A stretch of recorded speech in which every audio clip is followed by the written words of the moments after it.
It's currently 6:25:24, roughly 13:04. I'm watching this Dr. Umar video. He say a lot of things that I said. He's talking about the condition of black young boys. And basically, it's like three males against one. I mean, they're reasoning, but the way he's talking and the points you're hitting on, like he was saying, what he say?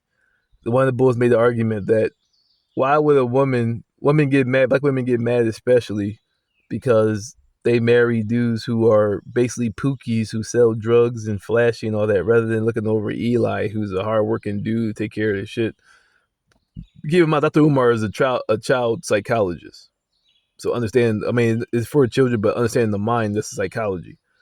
He's saying, well, I get what I'm not debunking what you're saying, but I'm saying the cause for that is because of mass incarceration. On top of that, dudes who were raised with no values are going out there and having kids with these girls, and they're making them raise their children by themselves. So that's where this mentality of I can do it by myself comes in, because she feels as though she raised her kids by herself, most majority without any assistance, not even child support from their father. And therefore now psychologically, she got your emotions. Understand, now her brain has been wired. He's not excusing her. It's still some grimy ass shit. But the science behind it is her brain is now wired that I'm not no longer going to marry somebody because I love them. Because I did that and he left me to raise our kids alone.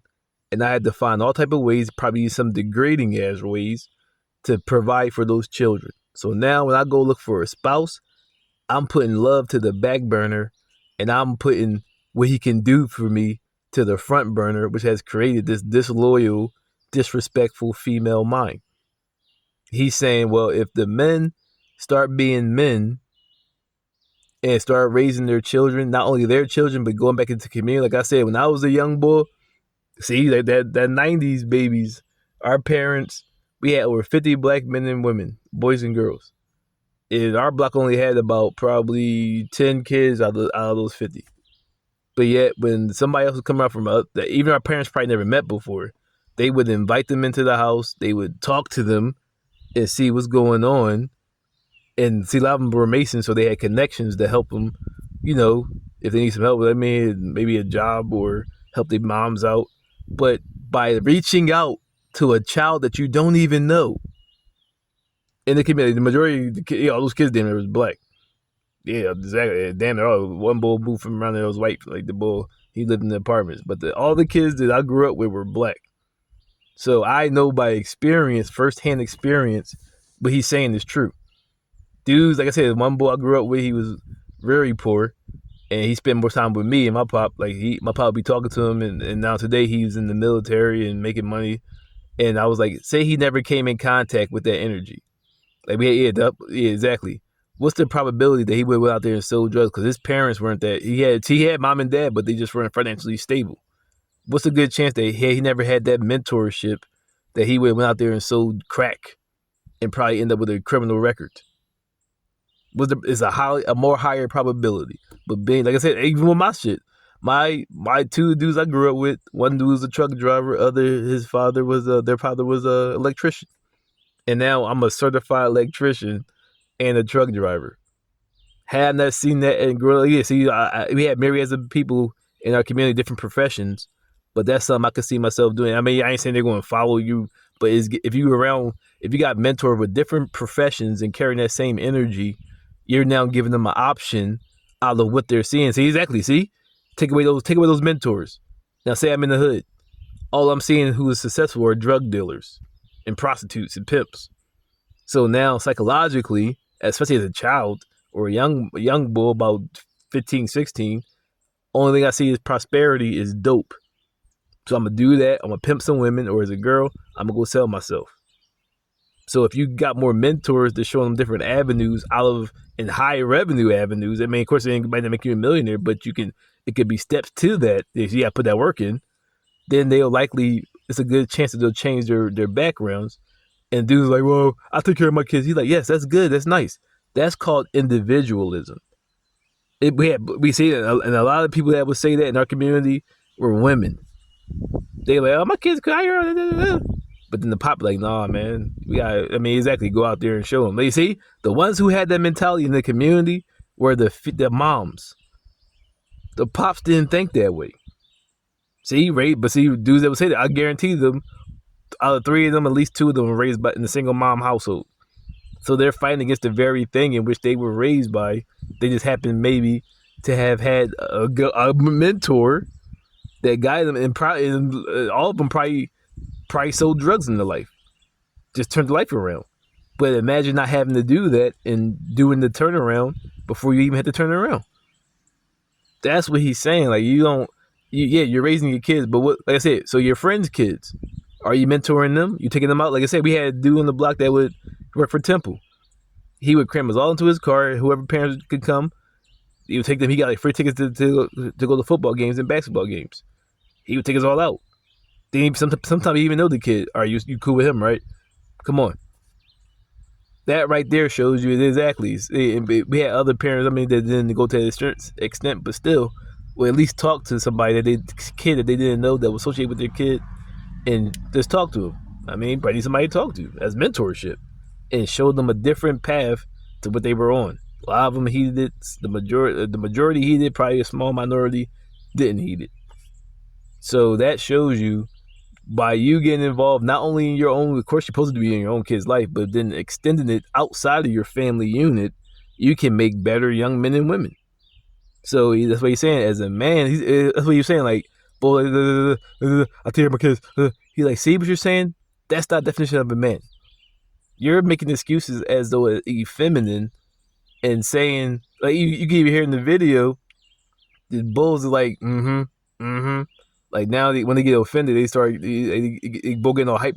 Dr. Umar saying they're calm. He's speaking with emotion, not speaking emotionally. Boy, again, hype, had to fix his shirt, and he was like, "But I'm not taking away anything for what you're saying. I'm stating that you have to get up out of your own family unit and go out there and, like he said, what are we doing for the community as a whole, as a mentorship?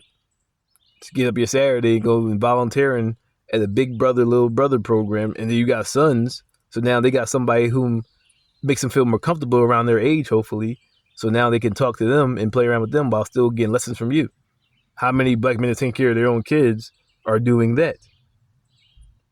Return. So therefore, as he's saying, so therefore, I get you got Shamika on the block who will fuck with somebody, but the point is to make a generation that will be there. Like I said, see, that will be there for their kids.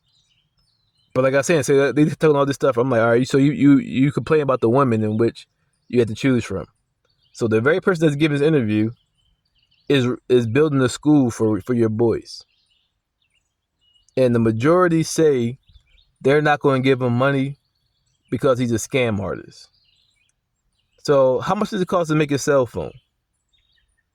About, at the maximum, $10. But yet you'll go out there and pay $1,000 for it. How much it costs to make a pair of Jordans? At the probably $2, but at the maximum, $10. You'll go out there and spend $150 to $200 for them. How much it costs to make a Xbox, a PlayStation? At the maximum, I'll be generous, $20. Probably a little bit more, but I'll say no more than $50. You'll go out there and spend $500 for it. How much it costs to make a game? Definitely under $10. You'll go out there and spend damn near $100 for it. How much it costs to make a controller? We need the extra one. Roughly $10. And you'll go out there and spend a dub to $40 for it. If not more, I don't know what they cost them. I don't play games no more. How much it costs to make those clothes you wear? Roughly $10 to $20. And you'll spend hundreds on it, or even $1,000 for it. How much it costs to make a car? Roughly a couple thousand. You'll pay anywhere between $50 to $100 to $300,000 for a Super Day, and those really getting it, to $500,000, if not more, for it. How much it costs to make? Let me see. What's another big thing? especially the black community. I mean, the women. Them weaves you make, and you'll pay how much for it? Probably $1 or two. The nails, etc. So you have no problem, is what I'm saying, paying con artists. You have no issue paying con artists, and these con artists, first of all, aren't from your hue, and secondly, never promised to do anything for you or your children. This dude is saying that he's building a school to help recondition, to reconfigure, and debug that Pookie Ray Ray and put in revolutionary thoughts, manhood, teaching. And like I said, before they graduate, they'll have 2 trades under their belt. So now they're less likely, unlike the kids, especially black kids that grew up in inner city schools, less likely to be selling drugs while in school, or if not after school. Now they know they got 2 trades, and they probably even be doing apprenticeships while in school. So now they're not even thinking about selling drugs. They know, how I said, they can make a business off their career. And yet you give this man no money. And yet with a billion, dump billions, if not trillions, annually, not to mention, let's say theaters. How much it costs to make a movie? A couple million, you know what I mean? But yeah, but they quadruple that. In movie industry, a lot of dudes go out to these restaurants that's like high priced. It literally costs like probably $2 to get that steak or whatever you bought, and you'll pay $100+ a meal for a meal. How much it costs for these vacation spots to maintain themselves and the purchase of it, and you'll spend $1,000+ just for like a 2-night stay for the most upscale, the most eloquent rooms and room service. So you, and these all these different trips, like yeah, and even the very girls in which you complain about, you'll throw all this money and trick on them and go to shaky butts. And, oh yeah, the liquor.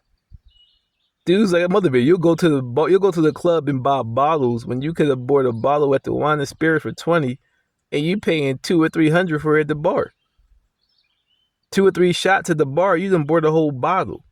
So you have no problem. I mean, I say you can do what you want to do. I'm like, but you can't then turn around and say, oh, he's a scam artist, when you have no problem putting your money in the pockets of scam artists all day, every day, who never promised to do anything for your children. I mean, on top, like you said, see, disunity. And why would you do that? See, blacks complain, like you said, I said that too as well, but the agents, when you say they had 10 attacks, the president went down there and spoke to them, and then they made the Asian Protection Act.